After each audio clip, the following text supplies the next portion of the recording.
Hello everyone, welcome back to the channel. Today we're going to shed light on the API service that we have done in the three previous applications, the iOS version, the Android version, as well as the web version. Under API, I'm going to create a new class. Let's start with defining the API exception, and it should inherit from the exception class. Let's define here the public member status code of type HTTP status code. It should be nullable, and let's add here a setter. For the first constructor of this particular class, it can take in parameter a string, which is the message, an exception for the inner exception, and the status code. And let's assign the status code from the parameter. I'm going to overload this particular constructor. Let's say we don't need actually the inner exception. We only need the message as well as the status code, and maybe another constructor by passing only the message for the error, as shown here, which is very helpful. Thank you. And another constructor maybe just for the status code. And that's pretty much it for this exception class. We need to define a DTO that we have defined in other applications, which is API response. I'm going to define it as a class instead of a record, a type T, generic type, one member, which is data. All right, I don't need this. And it has the JSON property name from Laravel, it's data. Now we are ready to implement the API service. Let's create a public class. Let's call it API service.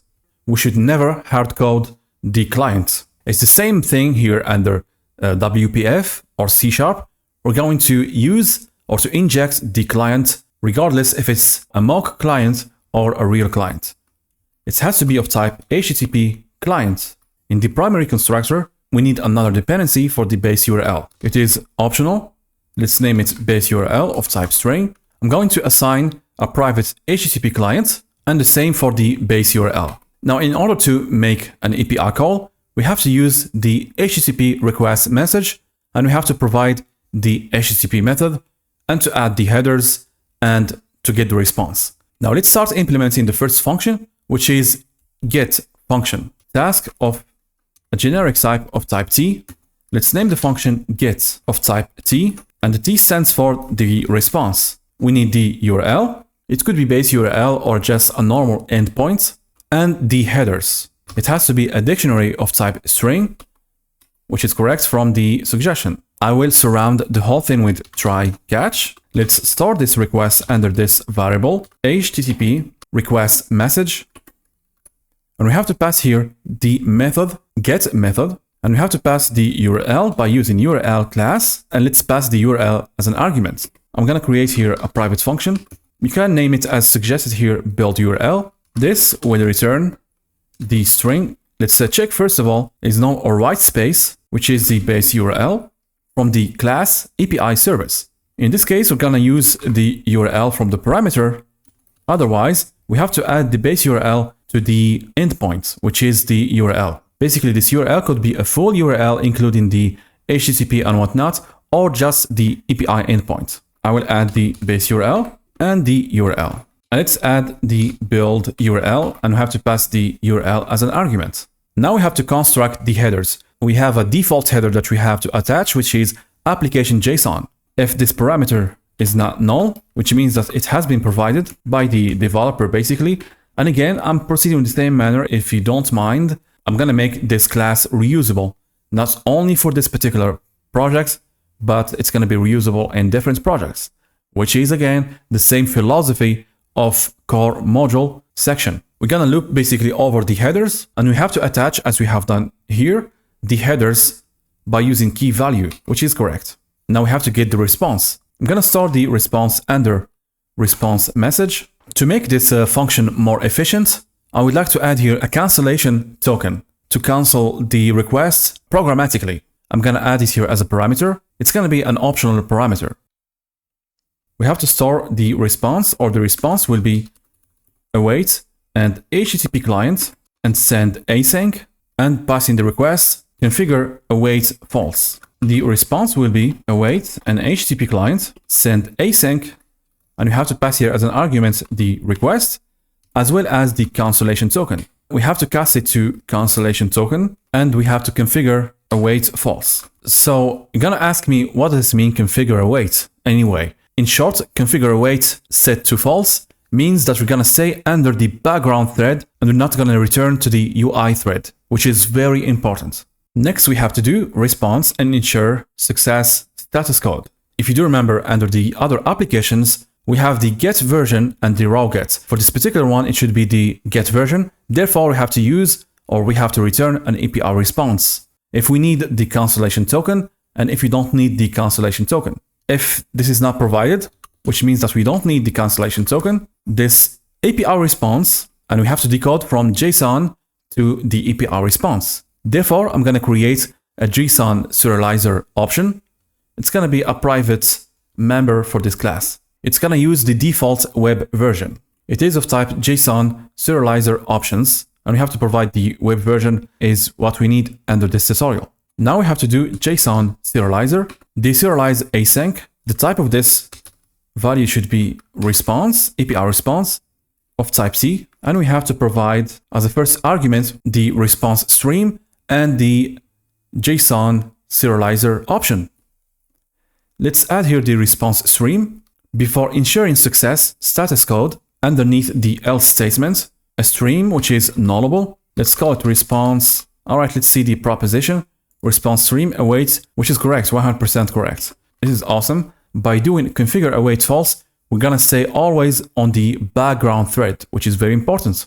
Now under the argument should be response stream and JSON serializer options. At the end, we have to do configure await false. We are always on the background thread. Now, if we need the cancellation token, the API response value, which is should be in this case JSON, using again the JSON serializer, deserialize async. I think that's pretty much it. It's got it right. Basically, JSON serializer, deserialize async, API response of type C. We have to pass as an argument the stream, the JSON serializer options, and the cancellation token. We're going to stay always on the background thread. Now, underneath this else statement, if the response is not null, we're going to return this response data. Otherwise, it's going to be just a matter of throwing the dedicated exceptions. Speaking of which, let's throw the exception if the response is null. Basically, we have some kind of problem. Let's throw this particular API exception, which is very important. Let's keep it consistent by using API exception error reading the stream of data. As a second argument, we need to pass a new instance of JSON exception. Now, I would like to add more explicit exceptions. For example, in case we have request exception, when the HTTP exception has a certain value under the status code. In this particular case, I'm going to throw an exception of type API exception. For example, we're going to say in the message HTTP request error, and we have to pass the exception message. The next exception that I want to hard code basically, which is of type request exception, and the exception without the status code. And since we are dealing with cancellation, we need to handle basically when we have the cancellation exception. We are interested only when the task cancelled exception matches the cancellation token. Basically, it has to match the token that we have passed from the parameter. All right, which is very important. Where task cancelled and cancellation token equal the cancellation token from the parameter. In this case, I'm going to throw an exception. Let's say, for example, request has been cancelled. And since we are dealing with JSON, we need to handle the JSON exception. I think that's pretty much it for the exceptions. Anyhow, we're going to throw an exception, an error occurred, which is a generic exception. And that's pretty much it for the implementation of get function. I think it's pretty straightforward. Now for the raw version, as usual, we're going to do pretty much the same thing. And instead of using API response, we're going to use the generic type T that we have to pass here. It's exactly what we have done earlier. If we have an API response, otherwise, we're going to throw an exception. I'm going to customize this. And for the exceptions, it's going to be basically the same thing. So I'm going to copy the whole thing under the get version, and I'm going to paste it here. I'm going to fold this section. Now let's move on to the next one, which is the post method. We need the URL, cancellation token, and the headers, and we need to pass the data as the form data. It's going to be of type object, nullable, to make it optional. With the same principle, we're going to do, instead of using HTTP request message and the type is get, we're going to use post method. And we have to set the content and create to assign basically the form data. This is pretty much the major difference. And we have to set the headers as we have done earlier. Next, if we have the cancellation token, we're going to use send async. Otherwise, we have to assign cancellation token and configure always to false. Let's store this under response. If cancellation token is null, we're going to do await HTTP client, send async and request, and configure await false. Otherwise, we have to do another await, send async, the request, as well as the cancellation token. Let's define this response stream for the JSON serialization. Now for the value of API response, it's going to be according to the cancellation, as you have done earlier. It's unreadable at this point, but basically the API response, only the response stream and the options. If we care about the cancellation, we need to pass the cancellation token. We have to be careful before doing API response. We need to ensure success status code, which is very important. And finally, we're going to return API response and data. If it's null, we have to throw an exception, error reading the stream as we have done earlier. And we're going to add basically the same exceptions that we have done earlier, so there is nothing new. Instead of using the whole section for the exception, I'm going to create here a private function that's going to handle the exception. Let's call it handle exception. I'm going to return, run a switch statement over the exception. And pretty much I'm going to copy the same thing that we have done earlier. And instead of, I'm going to come back basically to this section. Instead of doing the whole thing to make it more readable, to be honest, it's not readable at this point. I'm going to delete everything and instead handle exception. Perhaps I have said earlier, a function, it is not a function, it is a class. Likewise for the other function, and here it's going to be very easy. Let's add exception and throw exception and pass in the cancellation token. Now in the same manner, I'm gonna implement raw post. Instead of using API response, we're gonna use the generic type. We're going to return the generic type. So there is nothing new here. It's just the same implementation. Nothing complicated about this. And we need one last function, which is for the put method.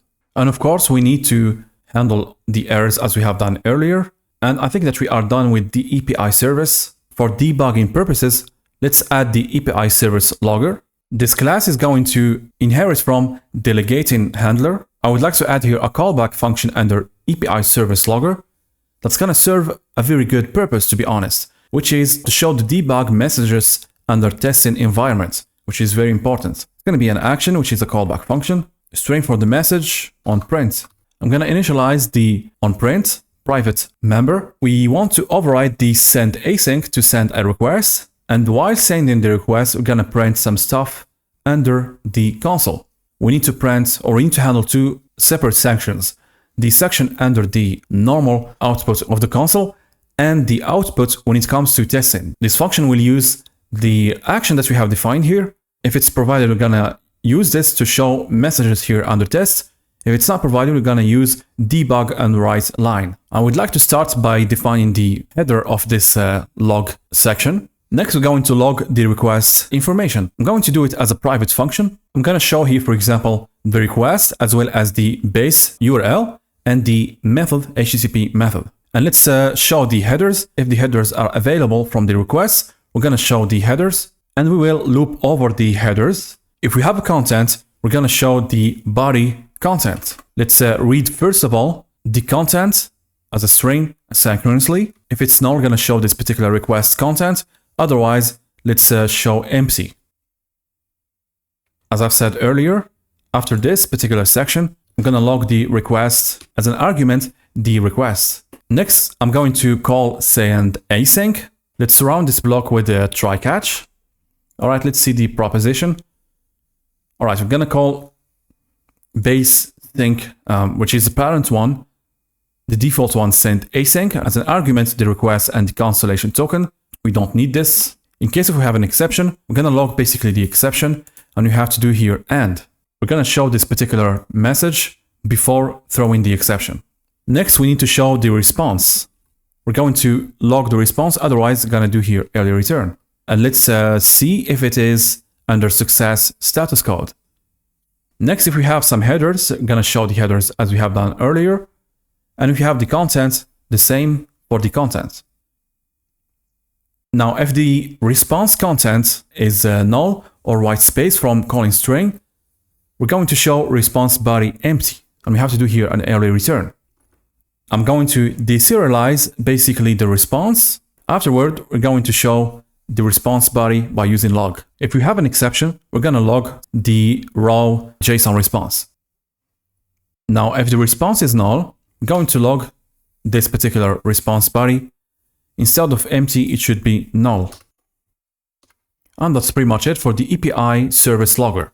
Now, the only thing that we have to implement before ending this video is the builder for the API service. We need basically the base URL, the timeout, if it's going to support logger or not, and the logger handler, as well as the HTTP client, which is very important. We're not going to hard code the HTTP client.